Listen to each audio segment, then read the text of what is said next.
Today's podcast is brought to you by Audible.com. Get a free audiobook download and 30-day free trial at www.audibletrial.com/adventures in audio. Over 150,000 titles to choose from for your iPhone, Android, Kindle, or MP3 player.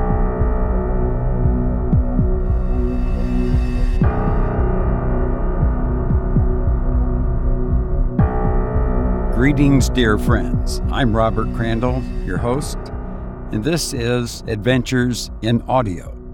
Each episode features a short story in horror and related genres, and we are now on Stitcher and iTunes, as well as other directories. But you can always find us on adventuresinaudio.net. And if you like listening to stories, you should check out Audible.com's free offer. Right now, you can sign up for a 30-day free trial and receive a free audiobook. You'll find books like Edgar Allan Poe, The Complete Stories, The Dark World of H.P. Lovecraft, and several by Sir Arthur Conan Doyle, and Guy de Maupassant, the author of this episode's story. One such audiobook is The Short Stories of Guy de Maupassant, and others. You'll find over 150,000 titles. Audiobooks are great. They make great entertainment. You'll find audiobooks for kids and teens and any genre you desire. You can listen in the car or at home. It's far better than television. So go to www.audibletrial.com/adventures in audio and take advantage of the free trial and get a free audiobook just for doing so. The story we're about to hear is one of murder, a certain kind of murder that is repulsive and ghastly to even think about. In this story, a man murders his parents. He defends his murder in a convincing way. Or does he? Let's listen now to A Parricide by Guy de Maupassant.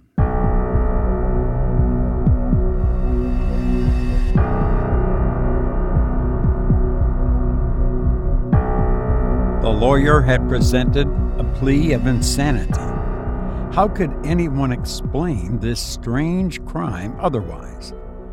One morning in the grass near Chateau, two bodies had been found, a man and a woman, well known, rich, no longer young and married since the preceding year, the woman having been a widow for 3 years before. They were not known to have enemies. They had not been robbed. They seemed to have been thrown from the roadside into the river after having been struck, one after the other, with a long iron spike. The investigation revealed nothing. The boatman, who had been questioned, knew nothing. The matter was about to be given up when a young carpenter from a neighboring village, Georges Louis, nicknamed the Bourgeois, gave himself up. To all questions, he only answered this: "I had known the man for 2 years, the woman for 6 months. They often had me repair old furniture for them, because I am a clever workman." And when he was asked, "Why did you kill them?" he would obstinately answer, "I killed them because I wanted to kill them." They could get nothing more out of him. This man was undoubtedly an illegitimate child, put out to nurse and then abandoned. He had no other name than Georges Louis.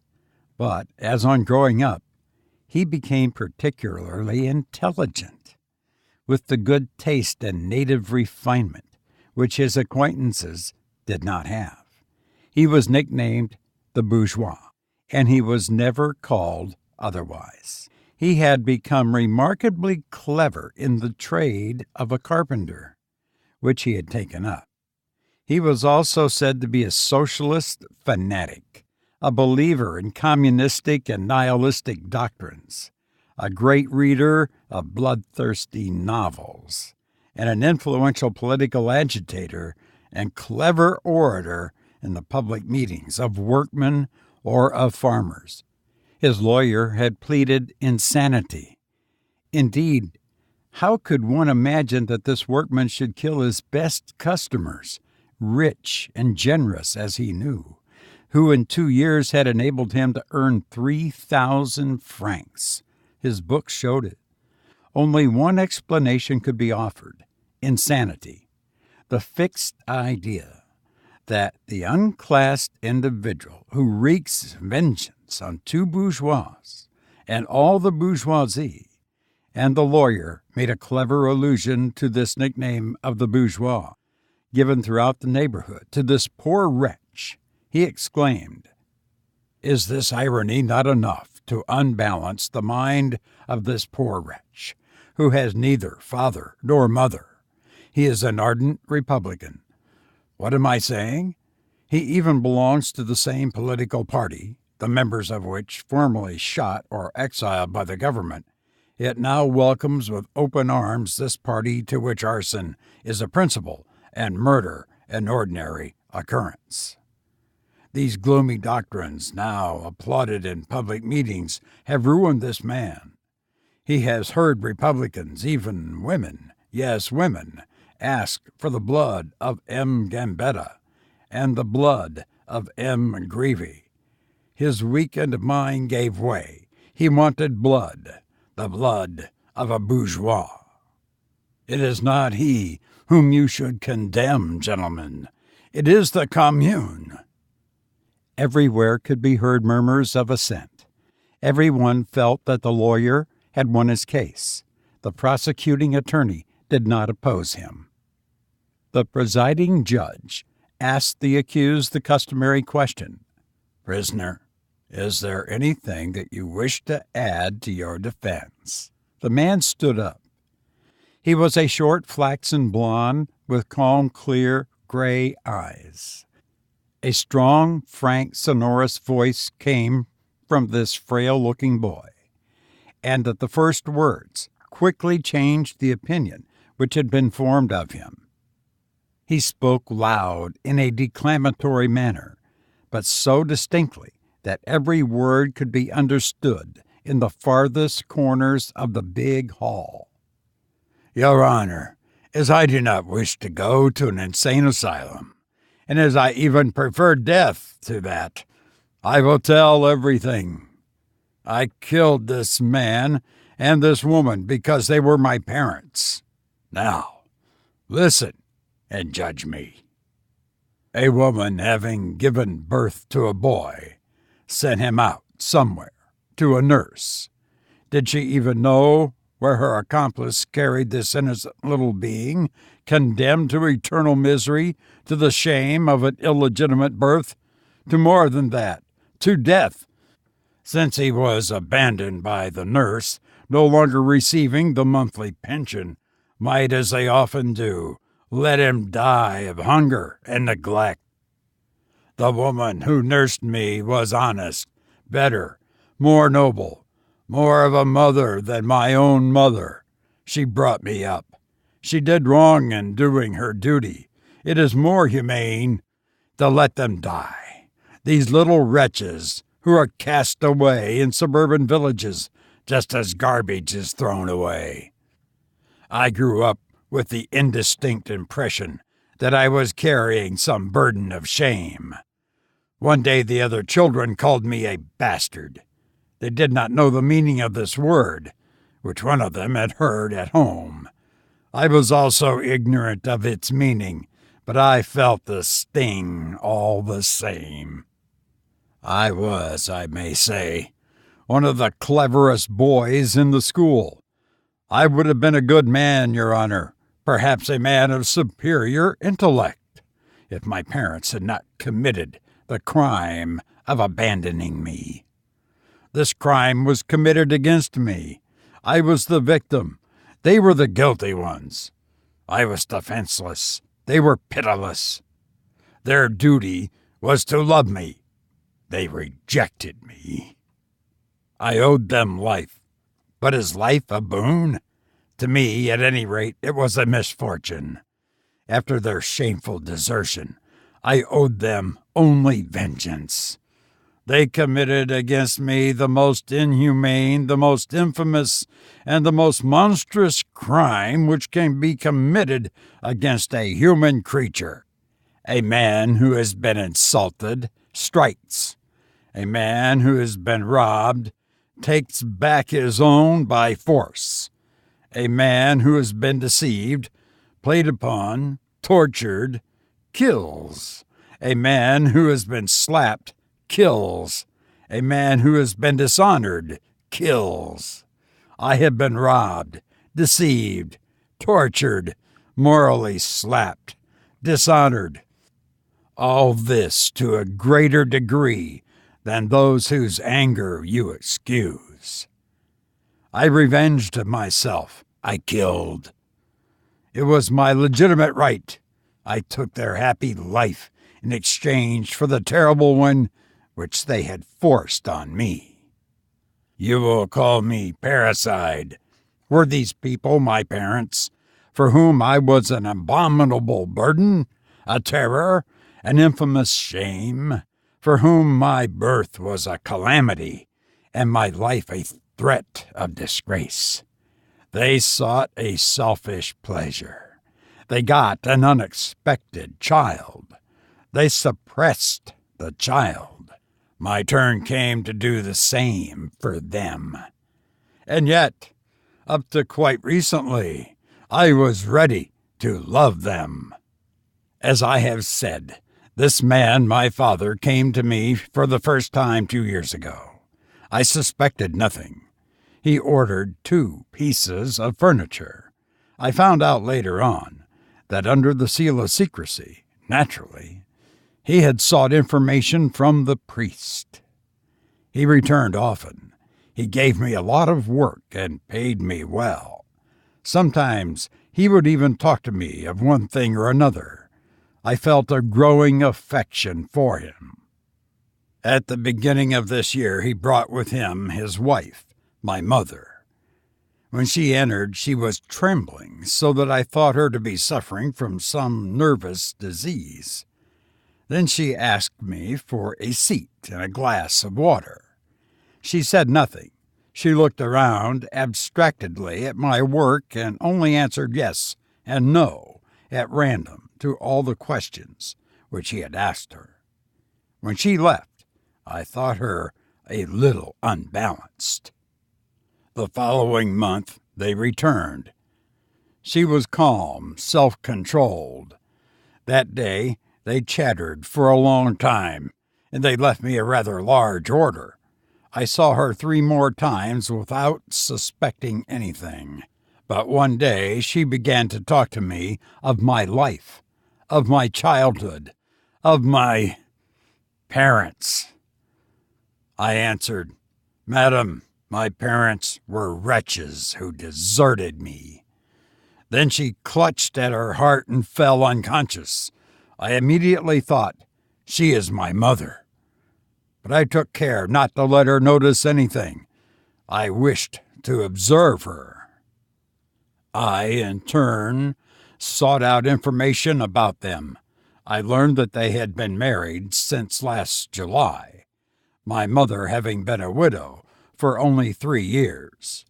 There had been rumors that they had loved each other during the lifetime of the first husband, but there was no proof of it. I was the proof which they had at first hidden and then hoped to destroy. I waited. She returned one evening, escorted as usual by my father. That day she seemed deeply moved. I don't know why. Then, as she was leaving, she said to me, "I wish you success because you seem to be an honest and hard worker. Someday you will undoubtedly think of getting married. I have come to help you to choose freely the woman who may suit you. I was married against my inclination once, and I know what suffering it causes. Now I'm rich, childless, free, mistress of my fortune. Here is your dowry." She held out to me a large, sealed envelope. I looked her straight in the eyes and then said, "Are you my mother?" She drew back a few steps and hid her face in her hands so as not to see me. He, the man, my father, supported her in his arms and cried out to me, "You must be crazy." I answered, "Not in the least. I know that you are my parents. I cannot be thus deceived. Admit it, and I will keep the secret. I will bear you no ill will. I will remain what I am, a carpenter." He retreated towards the door, still supporting his wife, who was beginning to sob. Quickly, I locked the door, put the key in my pocket, and continued, "Look at her, and dare to deny that she is my mother?" Then he flew into a passion, very pale, terrified at the thought that the scandal, which had so far been avoided, might suddenly break out, that their position, their good name, their honor might all at once be lost. He stammered out, "You are a rascal. You wish to get money from us. That's the thanks we get for trying to help such common people." My mother, bewildered, kept repeating, "Let's get out of here. Let's get out." Then, when he found the door locked, he exclaimed, "If you do not open this door immediately, I will have you thrown into prison for blackmail and assault." I had remained calm. I opened the door and saw them disappear in the darkness. Then I seemed to have been suddenly orphaned, deserted, pushed to the wall. I was seized with an overwhelming sadness, mingled with anger, hatred, disgust. My whole being seemed to rise up and revolt against the injustice, the meanness, the dishonor, the rejected love. I began to run in order to overtake them along the Seine, which they had to follow in order to reach the station at Chouton. I soon caught up with them. It was now pitch dark. I was creeping up behind them softly, that they might not hear me. My mother was still crying. My father was saying, "It's all your own fault. Why did you wish to see him? It was absurd in our position. We could have helped him from afar without showing ourselves. Of what use are these dangerous visits, since we can't recognize him?" Then I rushed up to them, beseeching. I cried, "You see, you are my parents. You have already rejected me once. Would you repulse me again?" Then, Your Honor, he struck me. I swear it on my honor before the law and my country. He struck me, and as I seized him by the collar, he drew from his pocket a revolver. The blood rushed to my head. I no longer knew what I was doing. I had my compass in my pocket, and I struck him with it as often as I could. Then she began to cry, "Help! Murder!" and to pull my beard. It seems that I killed her also. How do I know what I did then? Then, when I saw them both lying on the ground, without thinking, I threw them into the Seine. That's all. Now, sentence me." The prisoner sat down. After this revelation, the case was carried over to the following session. It comes up very soon. If we were jurymen, what would we do with this parricide? You've been listening to A Parricide by Guy de Maupassant. If you enjoy this podcast, please share it with friends. I've enjoyed being with you, and now I must go. But I'll be back. I hope all is well. Thank you.